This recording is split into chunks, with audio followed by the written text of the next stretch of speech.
Assalamualaikum warahmatullahi wabarakatuh. Video kali ini berhubungan dengan tugas saya, yaitu algoritma convolutional neural network. Namun sebelum saya menjelaskan materi, izinkan saya memperkenalkan diri, yaitu Devin Fatahila dengan NIM 19040400323, kelas Artificial Intelligence 5B. Pada kali ini saya akan menjelaskan Artificial Intelligence. Artificial Intelligence atau AI merupakan bagian dari ilmu komputer yang mempelajari bagaimana menjadikan mesin komputer dapat melakukan pekerjaan seperti dan sebaik yang dilakukan manusia, bahkan bisa lebih baik. Artificial Intelligence atau AI menurut John McCarthy pada tahun 1956 yang dikutip dari jurnal penelitian PANU tahun 2015 mengatakan Artificial Intelligence bertujuan untuk mengetahui atau memodelkan proses berpikir manusia dan mendesain mesin sehingga bisa menirukan perilaku manusia.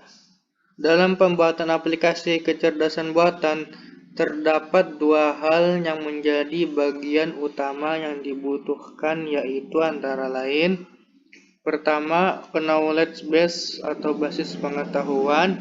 Bagian ini berisi tentang fakta-fakta, teori, pemikiran, dan hubungan antara yang satu dengan yang lainnya. Yang kedua, inference engine atau motor inferensi, yaitu kemampuan menarik kesimpulan berdasarkan pengalaman.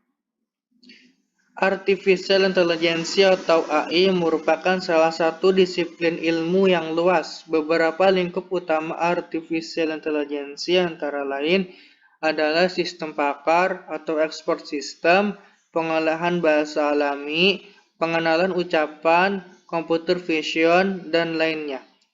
Artificial Intelligence atau AI dibuat berdasarkan sistem yang memiliki keahlian seperti manusia pada domain tertentu, yaitu disebut dengan soft computing.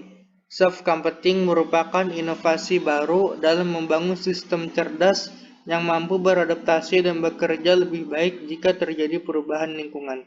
Soft computing juga mengeksploitasi adanya toleransi terhadap ketidakpastian, ketidaktepatan, dan kebenaran parsial sehingga dapat diselesaikan dan dikendalikan dengan mudah agar sesuai dengan realita.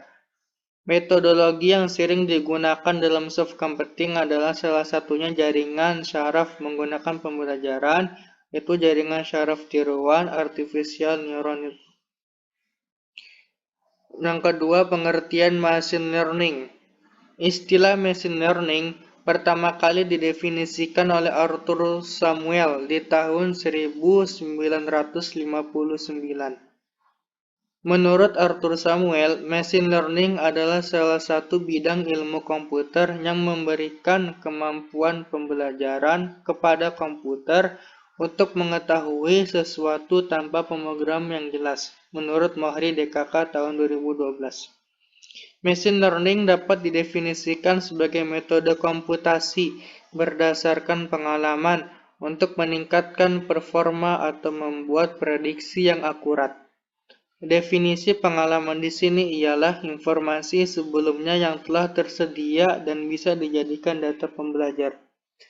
Dalam pembelajaran machine learning, terdapat beberapa skenario-skenario seperti supervised learning. Penggunaan skenario supervised learning, pembelajaran menggunakan masukan data, pembelajaran yang telah diberi label, setelah itu membuat prediksi dari data yang telah diberi label. Unsupervised learning, penggunaan skenario unsupervised learning, pembelajaran menggunakan masukan data, pembelajaran yang tidak diberi label. Setelah itu, mencoba untuk mengelompokkan data berdasarkan karakteristik yang ditemui, reinforcement learning. Pada skenario reinforcement learning, fase pembelajaran dan tes saling dicampur untuk mengumpulkan informasi pembelajar secara aktif dengan berinteraksi ke lingkungan sehingga untuk mendapatkan balasan untuk setiap aksi dari pembelajar. Yang ketiga adalah pengertian deep learning. Deep learning merupakan salah satu bidang dari machine learning yang memanfaatkan jaringan syaraf tiruan untuk implementasi permasalahan dengan dataset yang besar. Teknik deep learning memberikan arsitektur yang sangat kuat untuk supervised learning.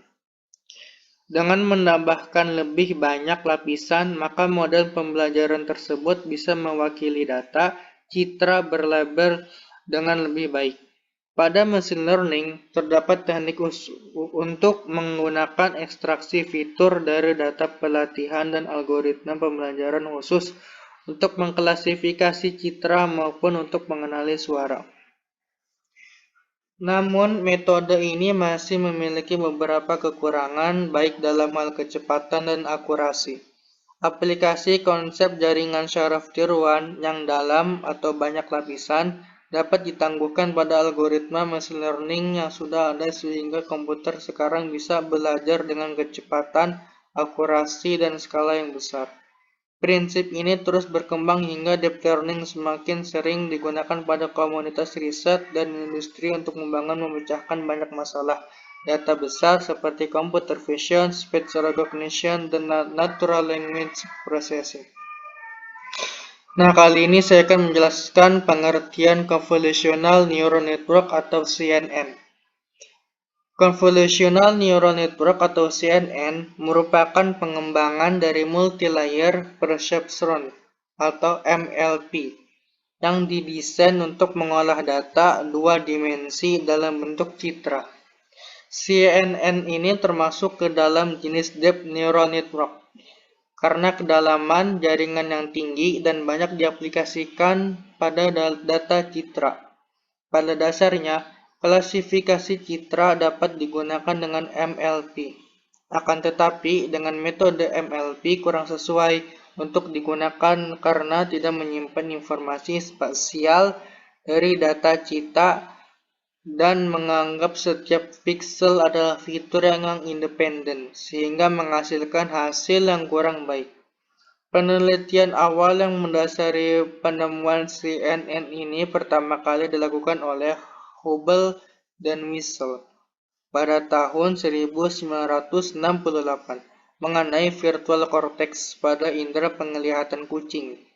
Secara teknis, CNN adalah sebuah arsitektur yang dapat dilatih dan terdiri dari beberapa tahap. Masukan atau input dan keluaran atau output dari setiap tahap adalah terdiri dari beberapa array yang bisa disebut feature map.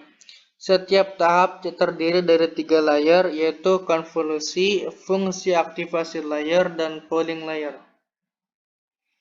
Bagaimana algoritma CNN bekerja? Secara garis besarnya, CNN memanfaatkan proses konvolusi dengan menggerakkan sebuah kernel konvolusi atau filter berukuran tertentu ke sebuah gambar. Komputer mendapatkan informasi yang representatif baru dari hasil perkalian bagian gambar tersebut dengan filter yang digunakan. Ini adalah contoh dari algoritma CNN atau Convolutional Neural Network. Itu pertama, cara bekerjanya adalah langkah 1, memecah gambar menjadi gambar yang lebih kecil yang tumpang tindih. Dari gambar seorang anak kecil ini, hasil dari proses konvolusi diilustrasikan sebagai berikut ini. Dengan ini, gambar asli dari seorang anak kecil di atas menjadi 77 gambar yang lebih kecil dengan konvolusi yang sama. Ini adalah gambarnya. Yang kedua adalah memasukkan setiap gambar yang lebih kecil ke Small Neural Network. Setiap gambar kecil dari hasil konvolusi tersebut kemudian dijadikan input untuk sebuah representasi fitur. Hal ini memberikan CNN kemampuan mengenali sebuah objek, dimanapun posisi objek tersebut muncul pada sebuah gambar. Ini adalah gambarnya. Proses ini dilakukan untuk semua bagian dari masing-masing gambar kecilnya, dengan menggunakan filter yang sama. Dengan kata lain, setiap bagian gambar akan memiliki faktor penggali yang sama, atau dalam konteks neural network disebut sebagai wax sharing. Jika ada sesuatu yang tampak menarik di setiap gambarnya, maka akan ditandai bagian tersebut sebagai object of interest. Langkah ketiga adalah menyimpan hasil dari masing-masing gambar kecil ke dalam array baru. Ini adalah gambar dari langkah ketiga, yaitu terdiri dari input tiles, small neural net, output array. Langkah keempat adalah array masih terlalu besar, maka untuk mengecilkan ukuran tersebut digunakan metode downsampling, yang penggunaannya dinamakan max pooling atau mengambil nilai piksel terbesar di setiap pooling kernel. Dengan begitu, sekalipun mengurangi jumlah parameter, informasi terpenting dari bagian tersebut tetap diambil. Ini adalah gambar dari langkah keempat. Itu langkah terakhir adalah langkah kelima, membuat prediksi. Sejauh ini kita telah merubah dari gambar yang berukuran besar menjadi array yang lebih kecil. Nah, array merupakan sekelompok angka. Jadi dengan menggunakan array kecil, itu kita bisa inputkan ke dalam jaringan saraf lain. Jaringan saraf yang paling terakhir akan memutuskan apakah gambarnya cocok atau tidak. Untuk memberikan perbedaan dari langkah konvolusi, maka bisa kita sebut dengan fully connected network. Secara garis besar, langkah-langkah tersebut akan ditampilkan seperti gambar di berikut ini. Itu pertama input image, yang pertama, yang kedua convolution, yang ketiga max pooling, keempat fully connected neural network, yang hasilnya adalah output. Ini yang berikut adalah cara kerja algoritma CNN atau convolutional neural network. Sekian dan terima kasih. Mohon maaf apabila ada